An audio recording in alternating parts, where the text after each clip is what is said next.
Crown Philippines. Ay, sorry. Sorry, so how do you feel about your performance? Okay, I feel the adrenaline rush because I'm really excited and I work hard for this. I'm ready to represent the Philippines into international stage with humility and kindness. You're a crowd favorite. Anong feeling mo doon? Actually, I am very overwhelmed because of all the 41 lovely candidates, right? They supported me and I'm very grateful and thankful with that. Thank you po, maraming salamat. Please watch us on July 9 at MOA Arena. See you there. Mabuhay! Hi, so how do you feel about your preliminary performance? Actually, nakaka-tense kasi super daming magagandang candidates, but I'm just actually enjoying the show and may the best girl win sa MOA Arena. You're one of the nice standouts because of your costume. Ano yung level ng collaboration mo with the designer? Actually, matagal po namin itong pinag-isipan ni Mr. Ryan Crisologo. I want it to be a mix of Thailand. So, ang binigay sa amin ng team is Perlang and Modern Filipiniana in collaboration with Thailand, the home of Miss International Queen. Kaya, it's a mix of Filipiniana and Shukra. How are you preparing for the competition? Aside physically, of course, I have to make my emotions and mental state very ready kasi it's a very stressful event, but I know that it would be very worth it. Thank you so much. Miss Anne, hi! Hello po from the Crown Philippines. How do you feel about your performance? I feel so contented with my performance because sabi ko nga nung April 1, on the press presentation, ang gusto ko ngayong kalma lang and enjoy. I'm so emotional now because na-execute ko yung dapat ko ma-execute now. Wow, grabe. How different is this experience po? Different kasi ngayon kalma, in-enjoy ko every moment, and then lumabas talaga si Ann Patricia na hindi gigil. Hindi gigil and kalma, and then I enjoy every moment, ninamnam ko lang, para ako nag-glide lang sa stage, na parang pusa lang akong gumagalaw. How do you feel that your supporters are still here, giving support or your... I'm so happy because for the past 15 years, my father, the first time na nanood siya ng pageant ko. Yeah. And then I'm so blessed with my core team, which is my Team Laban, and also the people on social media who's rooting for me. How collaborative are you with the gown, with the design of your national costume? My designer is still the same designer. The gown is designed by Alison Castro and the costume is designed by Manny Halasan.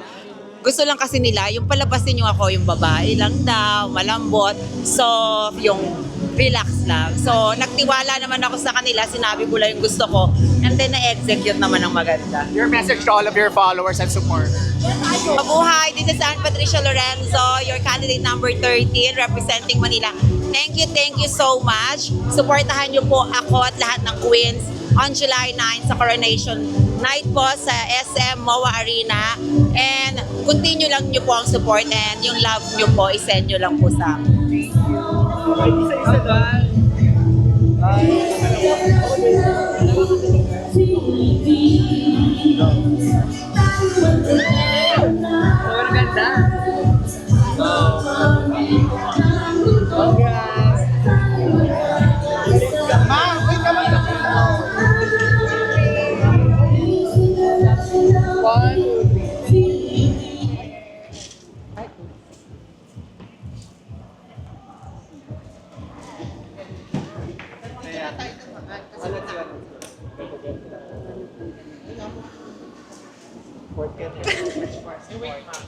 Hi, Miss Mikay from the Crown Philippines. Congratulations. How do you feel about your performance?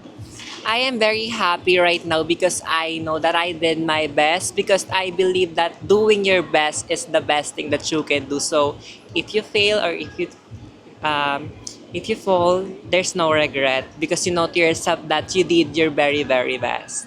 How do you feel na you're one of the crowd favorites? Actually, sabi nila, you're one of the front runners for this edition. How do you feel about that? I am very happy because I can say that I am breaking the stereotype about me that I am not an influential winner or potential winner, it is because of my com skill. And I'm very happy that all people or a lot of people is supporting me. And I can say that they can see that I am improving when it comes to com skill. So my heart is full of happiness right now. Okay, this is not your first pageant. So how different is your preparation compared to your previous pageant? I can say that yes, I admit that I didn't win last year because the crown is not yet ready for me. But I can say that maybe this time, this is my lucky time. And my preparation tonight is I give everything I can. And so the thing that I focus more on is my com skills. So I can answer question in English. And that is the reason why there's a lot of bashers about me. And I can say now that there's lesson bashers now because I am working on it, and this is all for you guys. And thank you so much for seeing me as a potential winner. Thank you. Congratulations. Miss Kirk, hi. Congratulations. Well, how do you feel about your performance? Well, I felt good because for me, I did enjoy my performance. I worry less because I promised myself that I should not feel any pressure or I should not, what do you call this? Think about it too much. I just want to enjoy. I just want to give it all. And I'm so happy. How do you feel na ang daming support your fans or your followers or Well, it overwhelms me because having these people who supports me, it means a lot. And their support fuels my journey. Because without them, I wouldn't be here standing this proud. And at the same time, I want to thank them because they're the one who pushed me to join this journey. So, sila talagang rason bakit sumali ako dito because I know someone believes in me. how collaborative are you with your team, your national costume, the gown, how collaborative? Actually, it was all my idea. I told my designers, I told my team what I wanted, how I want to present myself because it feels like I'm representing me. That is why I want to input my ideas. And I'm so grateful for my designers because they did so well. Like, na-achieve nila yung gusto kong peg. And at the same time, sobrang fulfilled ako kasi lahat ng gusto kong mangyari for my MIQ journey, it happened. That is why no regrets, just fun, and of course, praying and manifesting for the crown. So how different is the Kirk that we've seen from your previous pageant to today? Well, I always believe that improvement is always there. Like, our journey is not just about what we did in the past, but what we will do in the future. That is why for this Miss International Queen Philippines journey, I promised myself to give it all. Like, I promised myself that I'll be happy, and at the same time, I'll be doing my best. For my Queen Philippines, I actually did everything that I could, and thankfully, I won the Queen Philippines Universe Crown. And this time, mas madami pa akong pasabog, mas madami pa akong ginawa, and mas hands-on ako. Kaya I'm excited, and I hope that people will appreciate my effort. Well, your message to your followers is what? Well, my message to my followers and for those people who supports me, maraming salamat po. Thank you so much from the bottom of my heart. Like, words are not enough to express how grateful I am because lahat kayo yung rason bakit I want to push for the crown. And thank you for believing in me. Maraming salamat. Thank you so much. God bless you. Thank you. May question ako. Yes, yes. Kirk, since our representative... Sino?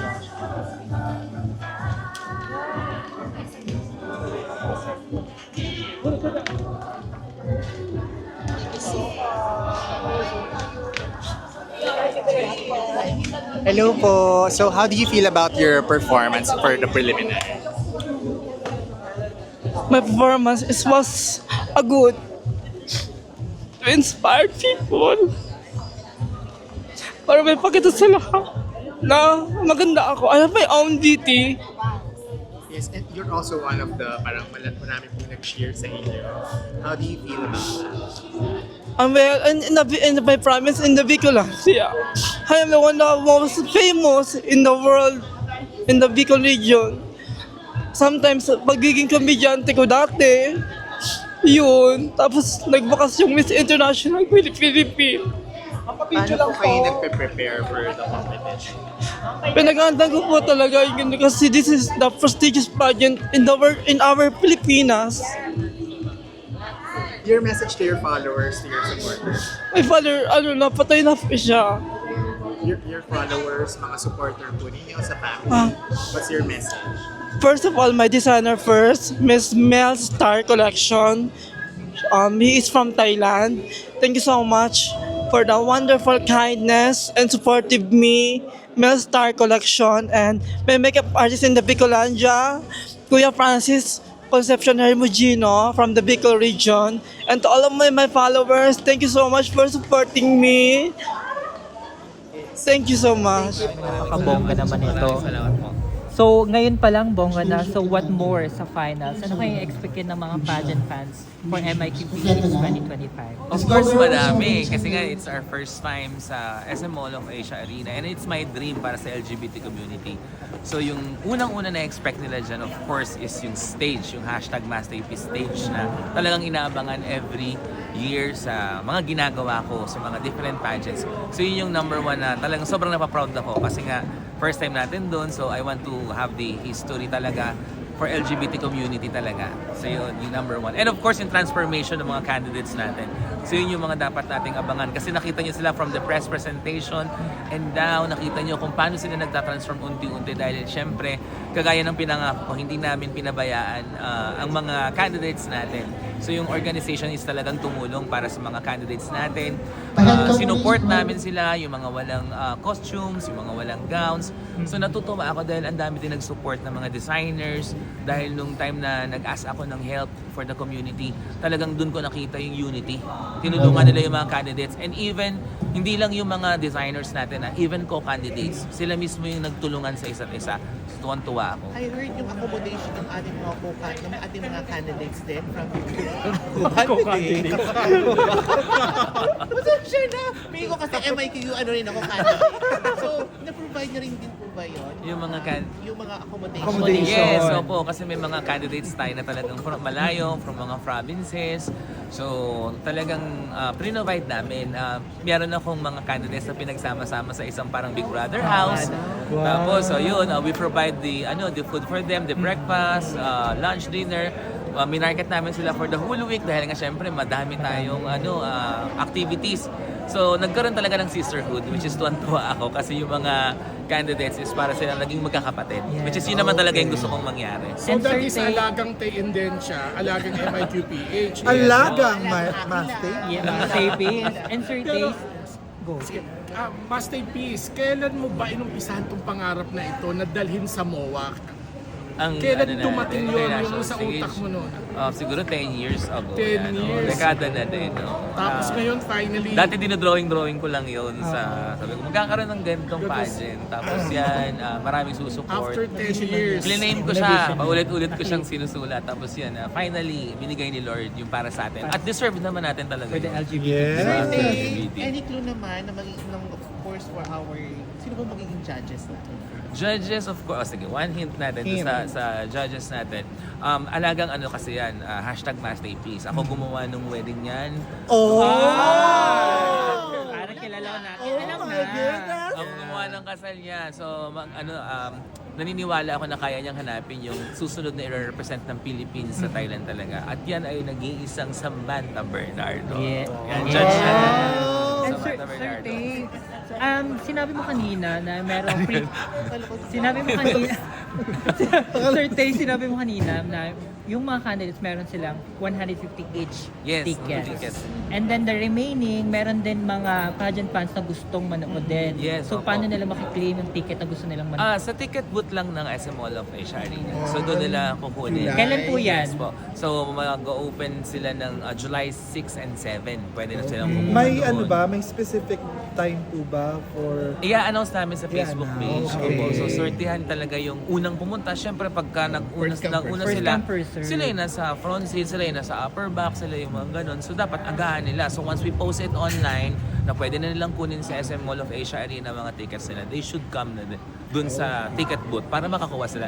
And it's 100% for free. Wala silang babayaran kahit piso. And Ano yung flow ng program? Ilan yung first cut? yeah, yung, may mga twist ba na mechanics for this year, we have 44 candidates. And then, na-announce ko naman to nung fashion show. Then, trim down yung candidates natin into 22. 22. So, top bali 22. production, cut na po agad. Yes just like po. Miss Universe. Yes, so after po nung ating opening, since we have the preliminary round, so dito namin kukunin yung top 22. You have fast tracks po ba? Yes po. Tapos po, pagkatapos po natin ng top 22, so yung top 22 lang po yung magsa-swimsuit. Yun. And then, after that, nun, interview cut ulit. Cut ulit into 10. Oh, And then, sino after magaling? that, awarding na po. Yun lang. Walang top 3. Yun po yung mga twist natin na abangan po natin. Top Walang top 10, three? walang top 3. Wala po. Isa lang po yung mananalo Sabagay, for last year, this asal year. ka na nila. Opo. Last question, Sir Tay. Since bago na yung namamahala ngayon ng Miss International Queen Philippines, magkakaroon po ba ng changes for the crown? Like the design? Yeah, actually, we unveiled the newest crown for this year. In-unveil namin siya dun sa press ang press presentation. presentation. Yeah. Yes po.